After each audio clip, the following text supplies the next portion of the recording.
kembali. Saudara, pemusatan latihan timnas di Bali menjadi momen krusial sebagai langkah awal memetik poin penuh di 2 laga sisa kualifikasi Piala Dunia zona Asia. Indonesia masih berpeluang lolos langsung ke Piala Dunia jika meraih 2 kemenangan dengan syarat Australia tidak meraih hasil maksimal di 2 laga sisa. Mari kita ulas pertandingan hidup mati timnas di 2 laga sisa kualifikasi Piala Dunia bersama pengamat sepak bola Haris Pardede. Selamat pagi, Bung Haris. Selamat pagi juga. Terima kasih Bung sudah bergabung di Dialog Sapa Indonesia Pagi, dan juga Ketua Paguyuban Supporter Timnas Indonesia Ignatius Indro. Selamat pagi Bung Indro. Selamat pagi Mas Mario. Terima kasih juga Bung sudah bergabung di Dialog Sapa Indonesia Pagi hari ini. Saya ke Bung Haris terlebih dahulu. Bung Haris, bagaimana Anda melihat ada 32 pemain yang dipanggil Kluivert dalam pemusatan latihan kali ini? Ada nama-nama baru yang dipanggil pun juga ada nama-nama lama. Bagaimana Anda melihat TC kali ini? Ya, seperti yang mungkin sudah kita dengar bahwa ini adalah TC yang cukup lama ya. Artinya dibandingkan saat kita menghadapi Australia dan Bahrain, kita cukup punya waktu sekitar 10 hari lah pemain berkumpul. Kita masih menunggu Martin Paes yang masih menjalani pertandingan di MLS, walaupun Martin Paes kita nggak terlalu khawatir juga ya, walaupun datangnya mepet, karena yang bersangkutan itu dipastikan tidak akan turun, melainkan Emil Laudero. Sedikit saja mungkin saya update juga, Sandy Walsh dipastikan tidak bisa tampil karena semalam atau kemarin itu pelatih Yokohama Marinos sudah mengkonfirmasi dia bersama dengan salah satu pemain Yokohama lainnya tidak bisa tampil ya. Jadi karena cedera 6 pekan. Nah, jadi mungkin nanti akan ada 1 atau 2 pemain yang dipanggil lagi yang baru di luar 32, karena kan seyogyanya nanti H-7 itu akan dicoret 2. Jadi hanya 30. Sementara tiap pertandingan nanti akan dimasukkan DSP 23. Jadi mungkin akan ada 1 pemain tambahan yang dipanggil lagi di luar yang 32. Dan terakhir adalah Kevin Dix. Ya, Kevin Dix semalam sudah bisa tampil 45 menit lebih bahkan. Jadi dimasuk babak pertama akhir. Dan mencetak gol ketiga dari titik putih dan membawa Copenhagen juara Liga Denmark. Jadi overall cukup positif, mudah-mudahan persiapannya mulus sampai dengan 1 Juni nanti akan kembali ke Jakarta mereka. Mengejutkan karena ada nama Stefano Lillipali, Mas? Mengejutkan dan tidak mengejutkan juga. Kenapa? Karena pemanggilan pemain ini kan semua tergantung kebutuhan tim, tergantung availability gitu loh. Kadang-kadang pemain mungkin kita anggap itu tidak biasa-biasa aja. Cuman kalau di posisi itu kita kurang, ya mau nggak mau dia panggil. Sebaliknya juga begitu. Kadang pemain ini sangat bagus ya, tapi kalau di posisi tersebut menumpuk ya mungkin akhirnya tersisih. Sehingga Lillipali ini kan kalau kita lihat dipanggil karena absennya Ragnar. Gitu. Posisinya itu mirip dengan Ragnar, penyerang dan banyak buang ke kiri. Stefano Lillipali juga seperti itu. Hanya mungkin sedikit tantangannya Bung Mario bahwa usianya sudah cukup lah, cukup tua lah ya gitu ya, 35 kalau saya nggak salah, sebentar lagi dia 36. Kemudian dia baru pulih dari cedera. Ya, baru main 2 kali. Sebenarnya musim terbaik itu musim lalu dia mencetak double digit gol dan assist, tapi ya mudah-mudahan dengan pengalaman dia dan disiplin dia yang kita tahu sangat luar biasa, mudah-mudahan dia bisa mengisi kekosongan ketika dibutuhkan. Oke, saya ke Mas Indro. Mas Indro, bagaimana supporter pemain ke-12 melihat 32 nama yang dipanggil di TC pada hari ini? Iya, kita melihat bahwa ini ada jarak lumayan panjang ya menjelang pertandingan ya. Ini kesempatan buat Kluivert untuk memadukan seluruh pemain dan juga memilih pemain yang dibutuhkan untuk menghadapi China, terutama ketika menghadapi China di GBK ini targetnya adalah kemenangan. Nah, ini yang harus dijalankan oleh Patrick Kluivert, menyatukan pemain dengan waktu yang cukup ya, saya pikir dibanding ketika kemarin kita bertemu Bahrain, ini kan waktunya lebih singkat. Nah, ini lebih panjang dan kesempatan untuk Patrick Kluivert untuk memadukan para pemain dan memilih pemain yang benar-benar cocok ya. Kita sebagai supporter pemain ke-12 tentunya akan selalu mendukung timnas kita apapun yang terjadi. Namun kita berharap bahwa ketika melawan China kita bisa memperoleh 3 poin. Kalau ketika melawan Jepang nanti, saya pikir kita harus realistis, kita bisa memaksimalkan paling nggak dapat 1 poin ketika melawan Jepang. Nah ini yang harus Patrick Kluivert lakukan ya, apakah bisa? Tapi realistis ketika melawan Jepang, ketika bermain di Jepang dan pemain-pemain yang memang luar biasa dan bermain di kelas dunia. Nah ini yang saya pikir 1 poin cukup realistis. Oke, saya ke Mas Haris lagi. Bung Haris, Anda melihat TC kali ini yang menjadi penasaran masyarakat apa sebenarnya yang dilakukan di training camp? Selama ini tadi kita sudah tahu bahwa ada waktu yang lebih panjang, 10 hari atau hampir 2 pekan. Pemain bisa saling bersama latihan, komunikasi dibangun. Nah, apa saja sebenarnya yang dilakukan di TC itu?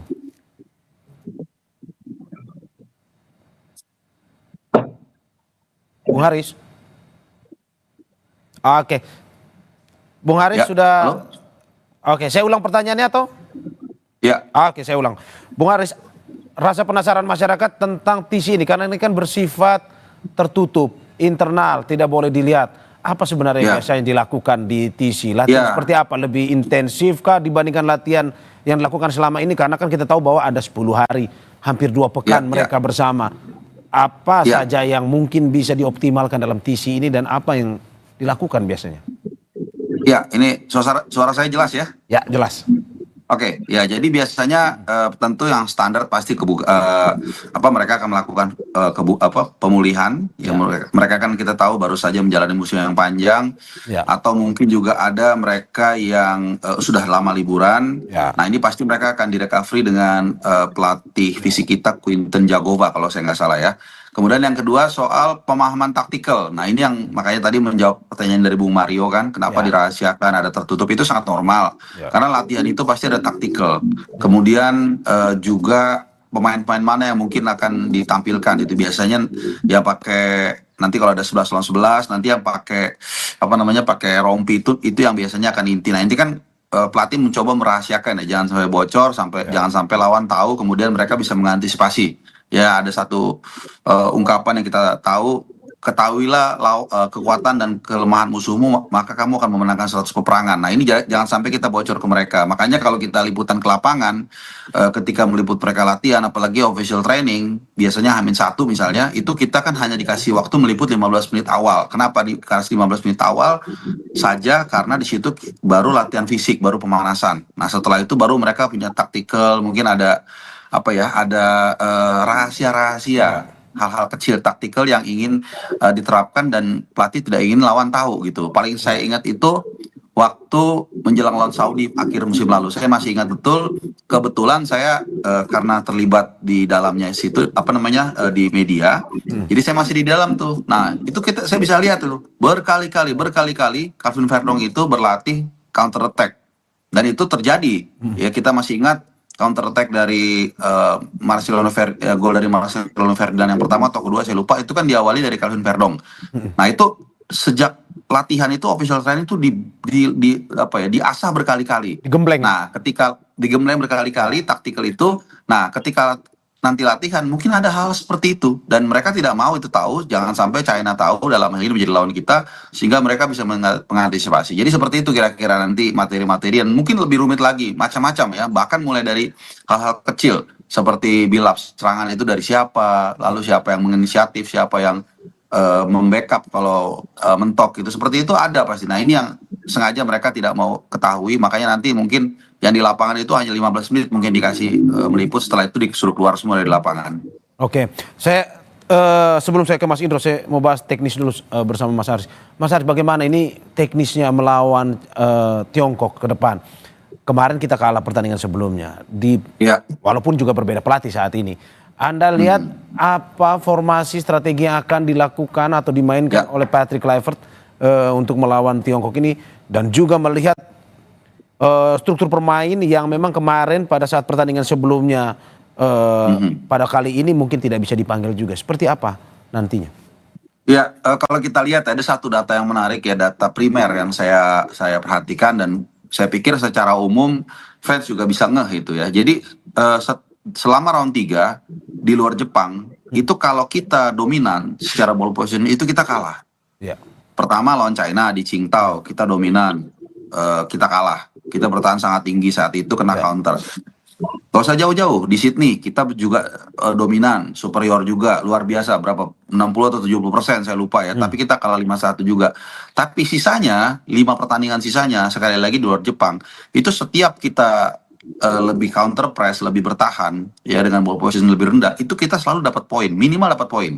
Ya seri dari Saudi di Jeddah, seri dari Australia di GBK, kemudian seri dari Bahrain juga. Kemudian juga kita menang 2 kali dari Saudi dari Bahrain, itu kita selalu ketika ball positionnya lebih rendah. Artinya tim ini memang dibentuk sejak era Sintayong sampai sekarang itu bermain secara counter press, ya secara bertahan. Nah, masalahnya China nanti apakah mereka mau keluar menyerang, meninggalkan area mereka untuk kita manfaatkan. Nah, di sinilah nanti adu taktik akan diadu ya, terutama antara Patrick Kluivert, Junto Alex Pastoor dengan Branko Ivanovic. Yang terakhir soal komposisi dan formasi, saya pikir jangan terlalu banyak berubah menurut saya. Misalnya 3 back di belakang itu rata-rata sepakat semua, rata-rata ya, Bang Jai, kemudian juga Justin Abner dan juga Rizky Ridho dipertahanin, kiri Calvin Verdong, dan kemudian kanan kalau tidak ada perubahan maka di sana ada Kevin Dix ya. Dan yang menarik adalah satu lagi, Bung Mario, bahwa kita dulu ketika pertama kali ketemu China belum ada Joe Pelupessy, sehingga kita selalu kena counter. Nah sekarang sudah ada pemain yang seperti Joe Pelupessy yang menjadi pemain pertama yang mematahkan serangan yang baik lawan, dan ini yang membuat Tom Haya akan lebih bebas ke depan. Mungkin satu-satunya PR atau salah duanya PR adalah mencari pengganti Marcelino Ferdinand dan Ragnar Ortmangun. Itu aja, karena Marcelino kita tahu udah pasti nggak bisa main, Ragnar juga demikian karena sakit, dan penggantinya itu sangat bervariatif. Gitu. Saya ke Mas Indro. Mas Indro, terakhir terkait dengan antusiasme harapan dari supporter timnas Indonesia, tidak hanya melawan Tiongkok tapi juga dalam pegelaran kualifikasi Piala Dunia ini, termasuk juga lawan Jepang nanti. Bagaimana dukungan supporter timnas kita? Iya, harapan kita tentunya adalah hasil terbaik melawan China dan juga Jepang. Seperti yang saya katakan tadi, lawan Cina kita berharap bisa mendapatkan 3 poin ya. Dan lawan Jepang ini kita realistis, paling tidak bisa memaksimalkan keadaan dan kita bisa mendapat 1 poin dari Jepang. Nah, yang realistis, tapi kita tentunya memiliki harapan bahwa paling tidak melawan China kita bisa 3 poin, dan ini kemungkinannya cukup besar ya, bahwa 3 poin ini bisa diperoleh di GBK, sehingga kita bisa masuk ke putaran keempat selanjutnya, dan ini yang menjadi harapan dari supporter, dan pemain-pemain harus tidak menjadi beban bermain ketika melawan China, dan harus bermain lepas dan juga menunjukkan permainan terbaik mereka di GBK nanti. Oke, ya apa yang disampaikan ini justru membangkitkan semangat tidak hanya supporter tetapi juga seluruh warga negara Indonesia untuk bisa menyaksikan pertandingan Indonesia versus Tiongkok dan juga selanjutnya Indonesia versus Jepang. Terima kasih pengamat sepak bola Haris Pardede dan juga Ketua Paguyuban Supporter Timnas Indonesia Ignatius Indro. Terima kasih, sehat-sehat selalu.